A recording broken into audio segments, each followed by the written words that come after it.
Hey everybody, this is Nick with the Bass Channel, and this is the Lowdown, show where we talk about some gear, give you some plus and minuses, some hot takes, what have you.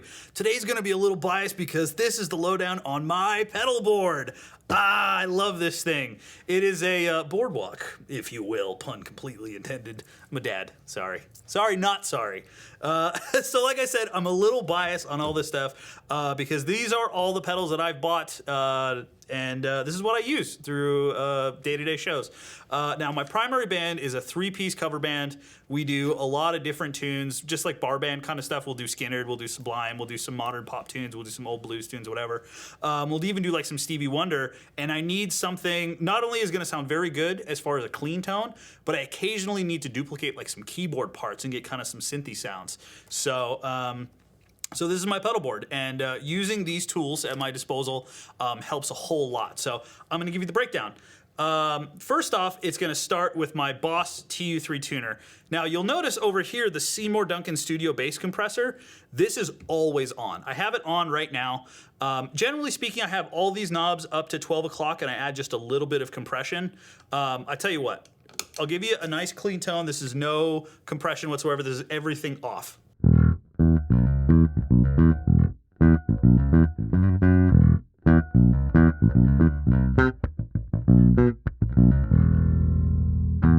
Right? Now a little bit of compression.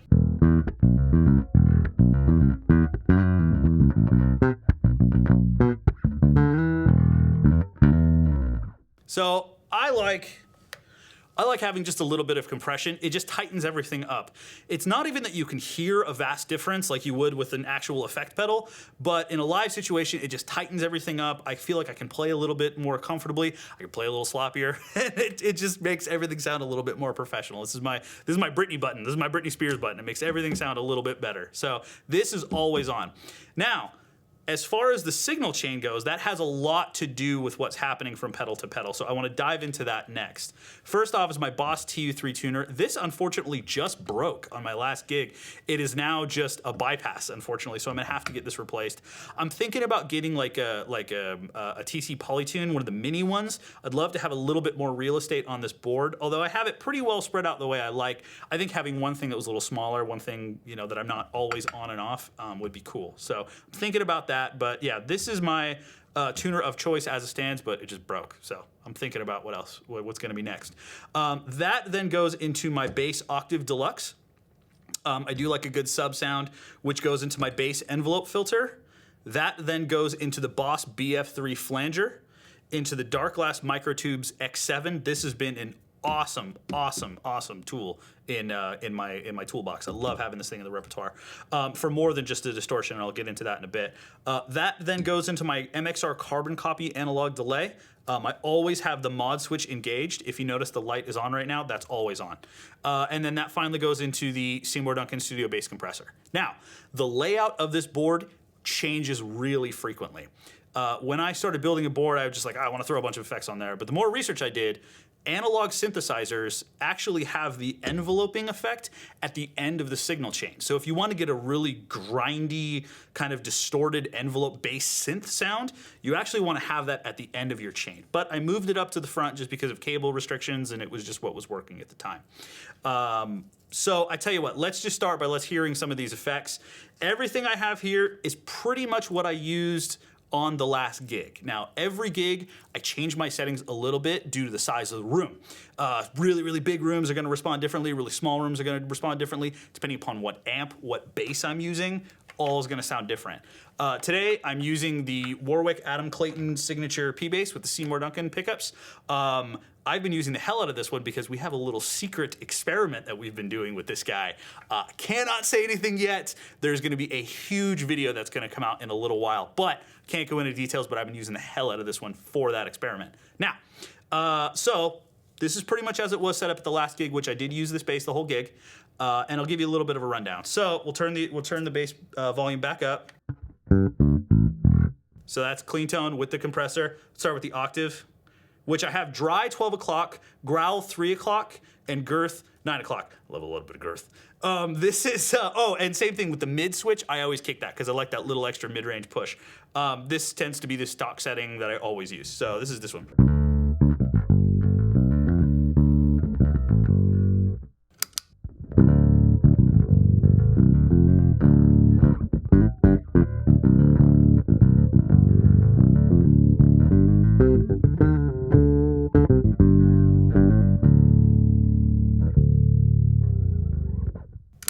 Envelope filter. I do that a lot too at the end of songs, even that I don't necessarily have the envelope filter. If we do the big razzle dazzle finish and blah blah blah rock star ending, if say I'm the key of D, and that up on top of all the other effects, everything else is going on, is sick. It just gives it that cool power slidey, subby, takes the air out of the room sound. So that then goes into the envelope filter.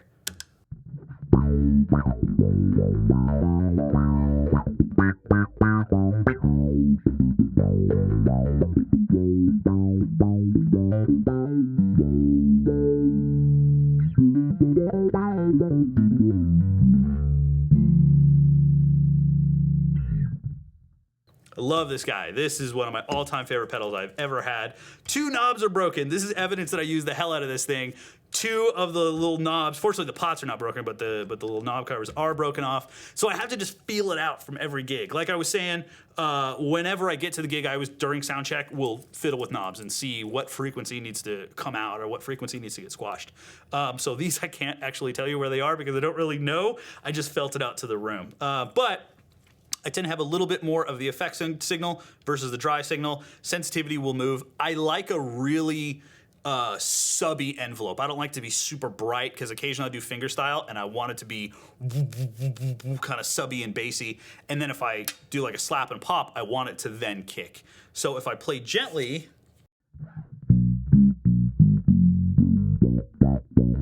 and then I kick in.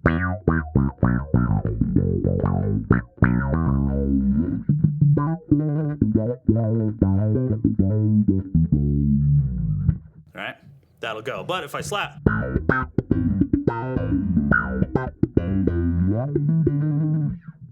so envelope filter. I love this thing. I've gone entire gigs that if I don't have this one more than any others, I'm bummed. We just did a video actually talking about all of our favorite pieces of gear. I'll put it right here. Yeah. Right here. Okay, it's right here. And yeah, spoiler alert, this was my pick. So this one then goes into the Boss BF3 Flanger.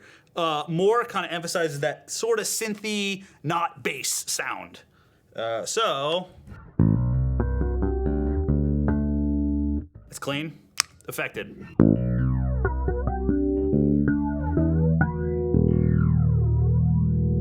I like to use it if I'm playing like dyads and triads.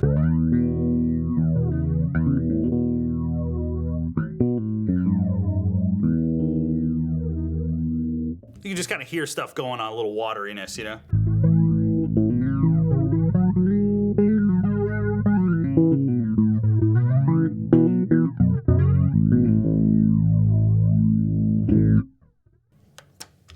During solos, if I'm gonna take a solo, I will often kick this on if it's a clean solo.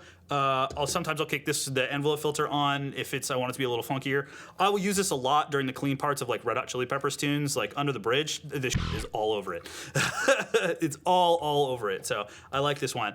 Let's get on to the heavy. So the Darkglass Microtubes X7, great distortion pedal. I mean, you guys know what this does, but let's hear it.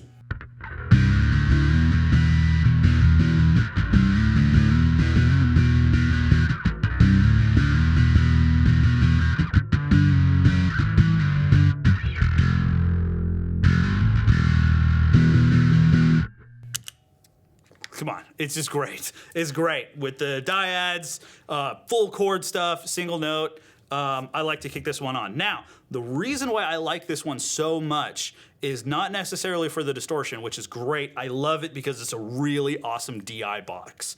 I used this on a reggae gig one time and turned the gain completely off. I used this exact bass actually with the reggae gig. Maybe we can drop in a little clip. I used this DI box and this bass and no distortion whatsoever, and it just had a big, thick, dubby tone, especially on stage in the live situation where the air could really move around.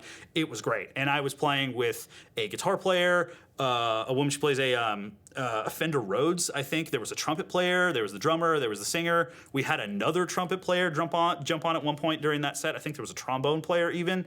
So that was cool. It was a cool outdoor gig. And I used this as the DI box with a nice warm sound the whole time. So again, a little bit of distortion.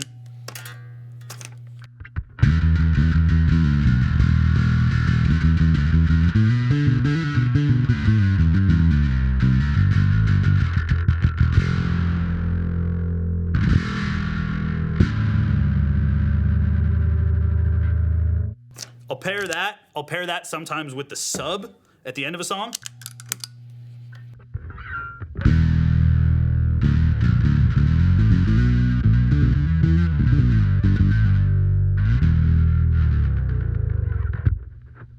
And depending upon the volume level, it'll just take the air out of the room. So love that. Again, studio bass compressor, always on. Let's go into the analog carbon copy. This is a trick I picked up off of Michael League from Snarky Puppy. This is his go-to solo tool. And that's just to get it, when I'm soloing, I don't necessarily want to think about it as a bass player, which is, I know it's kind of a faux pas or kind of a dirty word, but when I'm taking a solo, I like to think of it as more like, almost like a trumpet or something like that. What would a trumpet player do? Now, I am in no way a phenomenal musician by any stretch, but if I'm using effect pedals, I have a lot of colors in my palette and I want to be able to use them. So, if I would be, say, doing like a...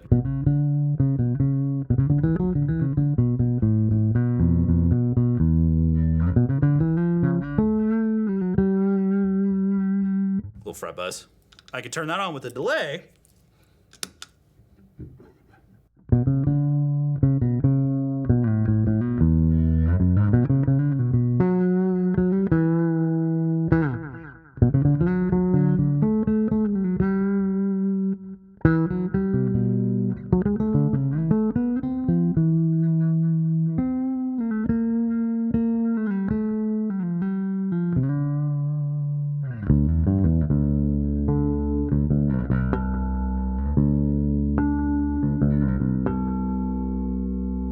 And then depending upon where that was going in the passage, I might turn this on.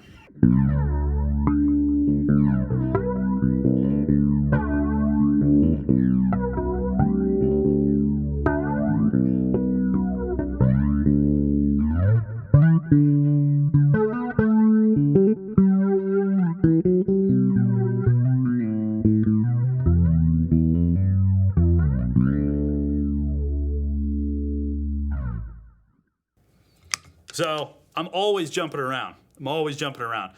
It's a little weird to do this jump, but if you notice, I have these two right next to each other. And the reason being is that I will often step on them with the side of my foot at the same time.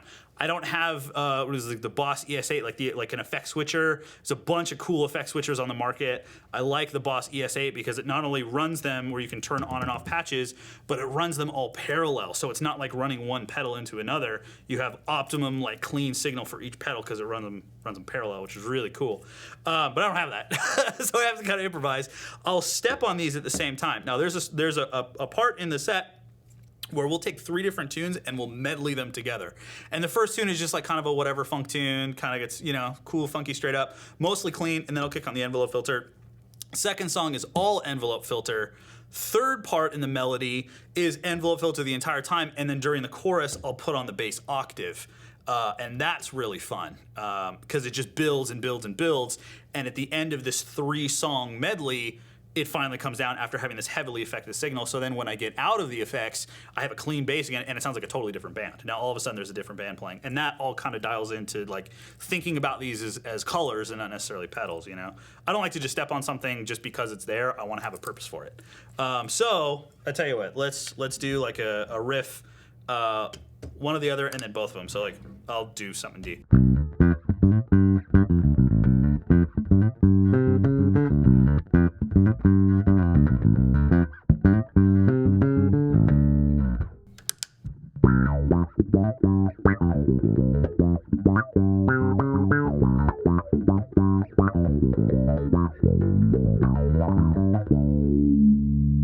Now, just octave.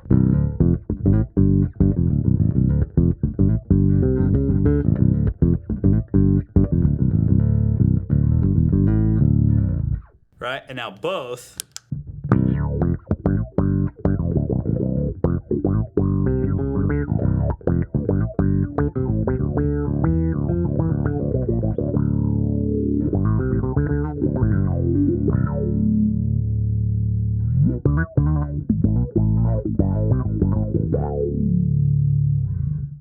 So I like running those together. Yeah, so that's kind of the pedal board. Again, it always changes.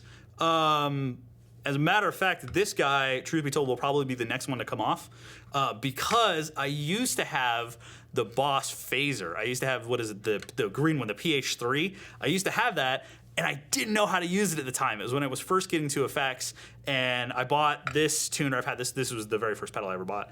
I've had this tuner forever. And then I bought like one other like junky fuzz, and then later I bought this, or I bought the phaser, and I didn't know how to use it, and I played it, and I was like, oh, this sucks. And then I got this, and I'm like, oh, this is really cool. And now the more I get back into the phaser, I'm like, oh, I should have never sold it. Damn it. So I'll probably be picking one of those up used and replacing this, and then obviously eventually I have to get a new tuner. That's just a bummer. But yeah. Long and short, that's the rundown. I think we have videos on most of these, at least standalone videos, so we'll link all of those in the description below if you want to watch its own dedicated video. But yeah, that's kind of the breakdown on my board. I'm Nick, this is the Lowdown. Shoot me in the comments. Do you love one of these pedals? Do you hate it? Do you have one of these on the board? Will you never ever allow one of these on your board? Let us know, man, let's chat. So once again, you guys, I'm Nick with the Bass Channel, and thanks for watching.